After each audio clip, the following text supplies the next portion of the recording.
So I want to give you some of the best soccer drills for kids and beginners and kind of younger players. And this is mainly directed towards parents, if you're watching this, coaches, those who want their kid or their players to become better individual players.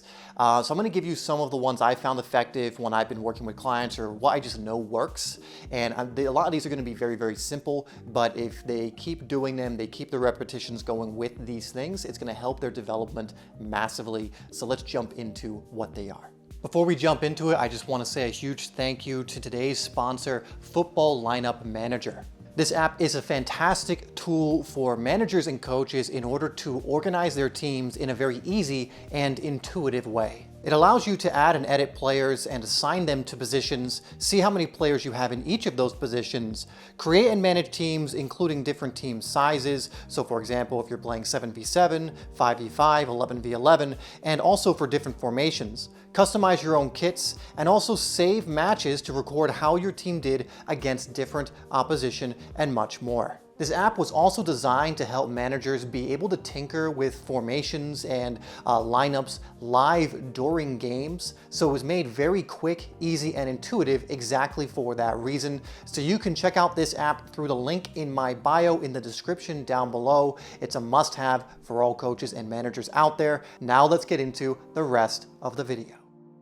Now, the first thing I want to mention is to keep these sessions, or when you're working with your kid or your players, to have an element of fun and engagement with it. You know, there's ways to do things like fundamental drills and kind of make it more fun. You know, for example, you can always have like a reward, like doing a shooting drill or something that the kid or the team enjoys more at some point. You know, I really am a big fan of making it fun and engaging, because especially at the younger ages, a lot of it is going to be about that and enjoying the game. That's going to help them to stick with it when it gets a little more competitive and so on later on, if they want to continue playing.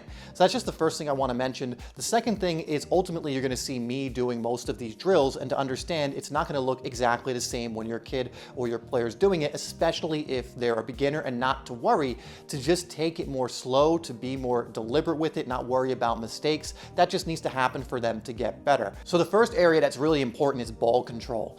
This is the ability to kind of manipulate the ball, to control it, and I'm just going to give you a couple of simple things you can do. Now, one of the best is juggling for getting a feel for the ball. Now, one of the best drills you can do early on, again, to get a feel for the ball, to how hard to hit it and everything else, is just having it in your hands, popping it down to your 1 foot, and having them pop it back up. Now, again, they may not be able to pop it back up right away, and that's absolutely okay. Just make that a goal, make that like a fun little challenge, like, oh, can you pop it back up to your hands and do that this many times? You know, just wherever the player is, kind of work with that. But this is kind of the basics of juggling before we move on to being able to do it consecutively. You can kind of just look at how I'm doing it here, maybe more in slow motion, and you want to do this on each side. You want to work on doing it on the right and then the left. And when they get better, you can then start on popping it up with the right, then the left, and then catching it so it doesn't hit the ground. And then you can move into more kind of normal juggling, trying to get as many as you can.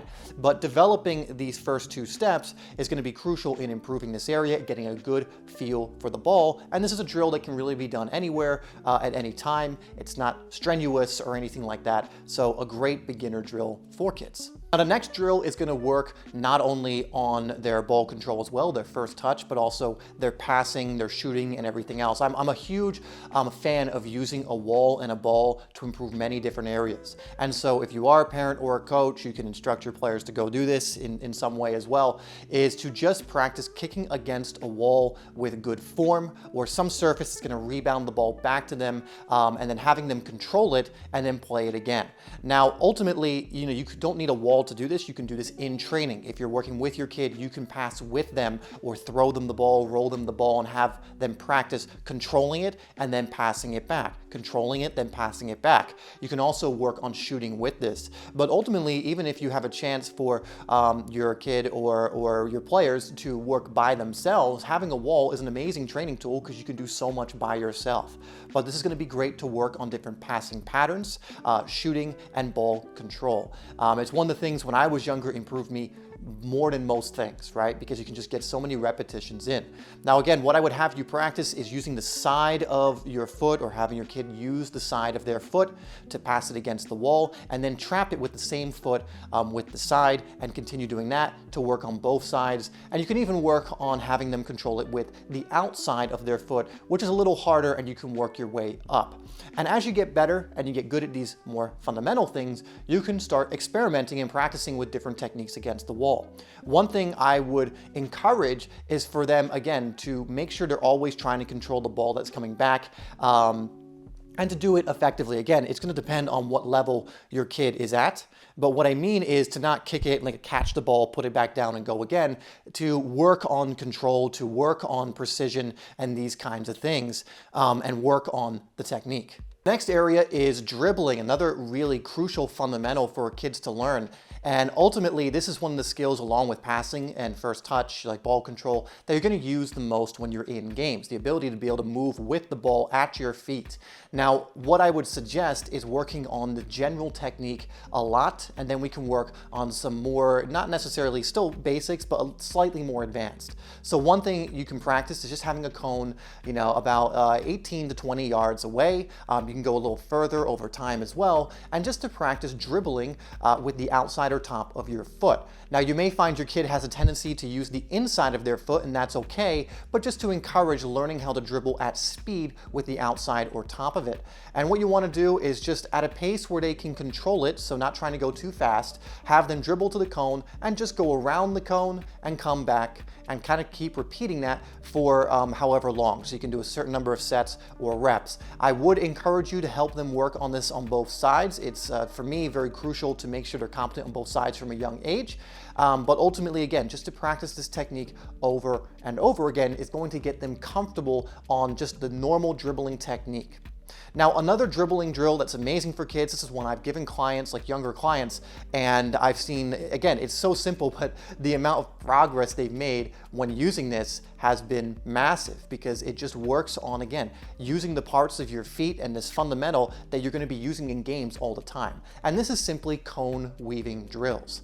Now, again, it may look simple, but it's going to give you a lot of progress for your kid. Ultimately, what you're going to do is use the inside and then the outside of your foot to weave in and out of the cones.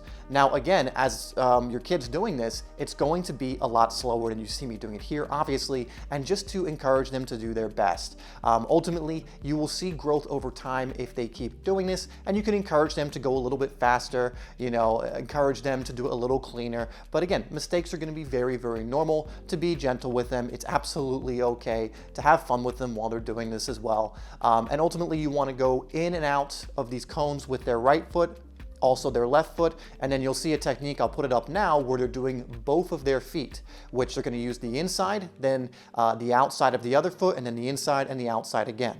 And these are great dribbling patterns that are going to get them used to the ball with all the parts of the feet besides the sole, which is not used as much anyway, but the inside and outside of their feet, which they're going to be using all the time as they keep playing the game and as they grow as a player. Now, the last one I want to give you is ball mastery drills, and I've gone over this in other videos, but this is great for young players because, again, it gives them a familiarity with the ball. It gets them comfortable with the ball. And in my eyes, again, as a young player, one of the best things to do is get them really familiar and comfortable on the ball. Get them to the point where they can manipulate and move the ball pretty effectively and confidently. Building up that skill is going to help them as an individual player moving forward. And so there are many different ball mastery drills that you can do, but I'll just give you a few simple ones to work on. You can then look up other ones. I have videos, many people have videos. Again, you don't need to go into the crazy advanced stuff at this point.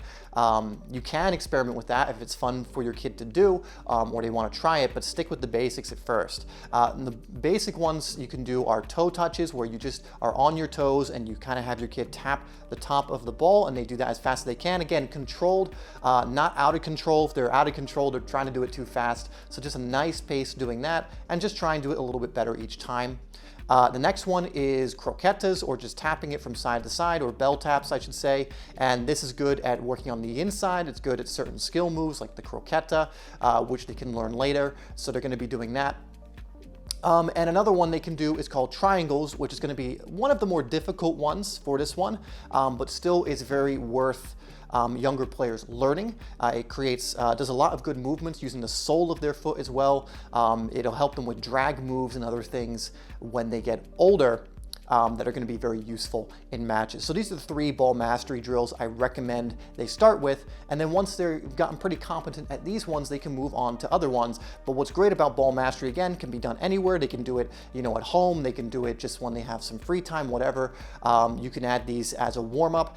It's just great to get more comfortable on the ball. I still do some of them when I have gym sessions before I do other things, or I'll do it in between when I'm doing things, just getting more comfortable with the ball. You can never really be too comfortable with it, we'll just say, and these are great ones to start out with. Now, if you are looking for more advanced training and kind of more training kind of programs that are going to help your kid, I do have something called the Simplysoccer Academy, which you can learn more about down below in the description. This is where you'll get access to all of my training programs, including some training programs that aren't even public and are only a part of this. They'll also join the community where they can get feedback and coaching. You can send in their footage and other things where I'll give feedback and give coaching on what I think they should do to improve. And there's even ways you can get like training schedules and other stuff. So I'll leave that information down below if that's something you want to do. Anyway, I would also have you go watch this video next if you want more stuff that's going to be great for your kid, for your team, for younger players. It's going to give some of the best skill moves that I think kids should be learning from a young age that are going to not only benefit them now in matches, but also as they improve and move up levels as a player.